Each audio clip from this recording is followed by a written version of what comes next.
counsel for the petitioners under the direct control and supervision of the House Panel of Prosecutors.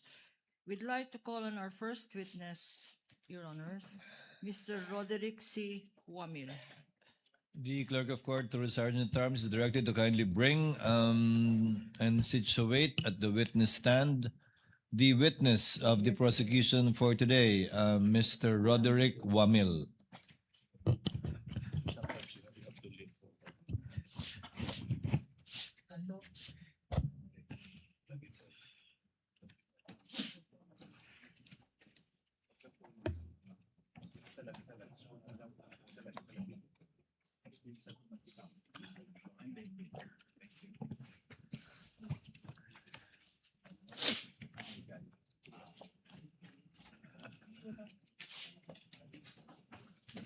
Before you sit down, Mr. Wamil, clerk of court is directed to subscribe the witness, or rather put the witness under oath. Apologies. Please raise your right hand. You, Roderick C. Wamil, do swear that the evidence you shall give in the case now pending between the Philippines and Vice President Sara Zimmerman Duterte shall be the truth, the whole truth, and nothing but the truth. So help you God. You may sit down, Mr. Wamil.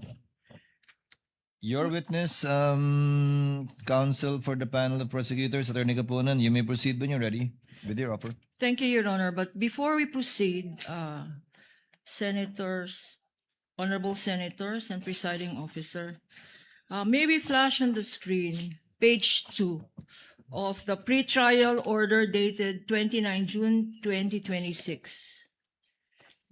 Please note from the screen that several admitted facts are stated in the said pretrial order. I call your attention, please, to page 2 of the pretrial order.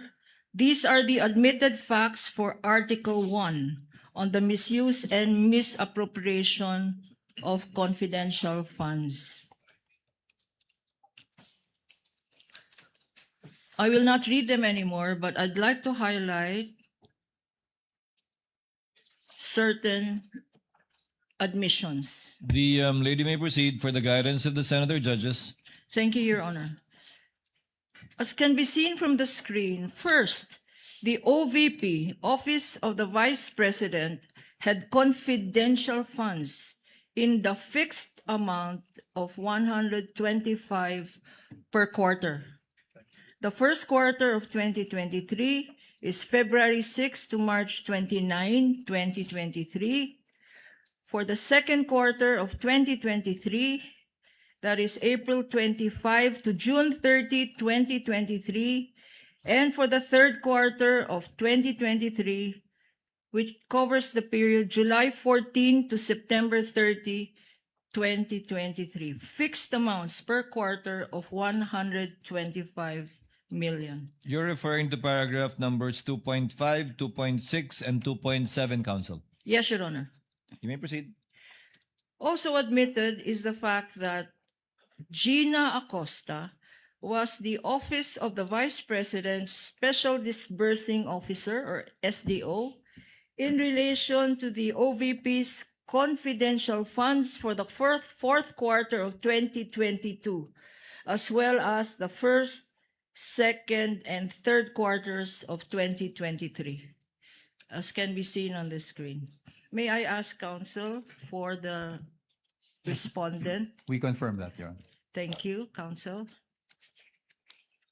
Likewise, Your Honor, this honorable court presiding officer will recall that in the hearing last Wednesday, several stipulations were made by both parties, and in fact, upon the initiative of Attorney Poa, counsel for the respondent. May I just remind this court what these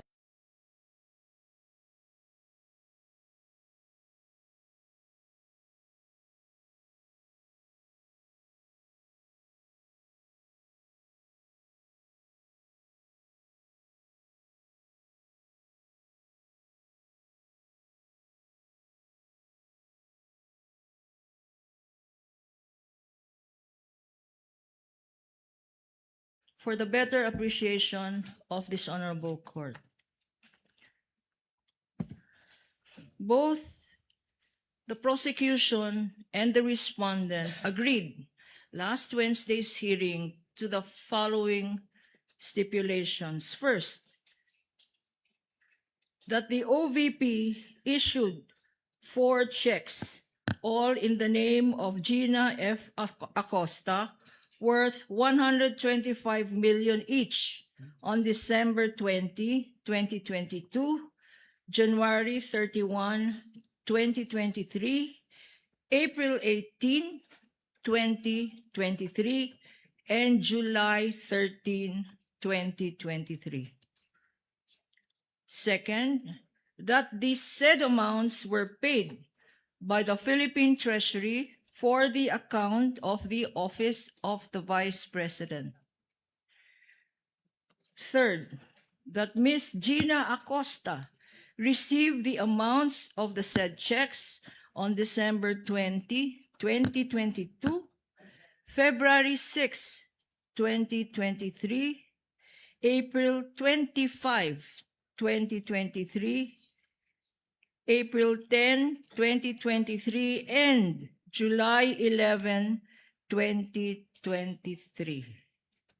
Likewise stipulated, Your Honor, that the said amounts were paid by the Philippine Treasury for the account. Counsel, Yes, with respect to the last check, what was the date of encashment? You mentioned July 11, or is it July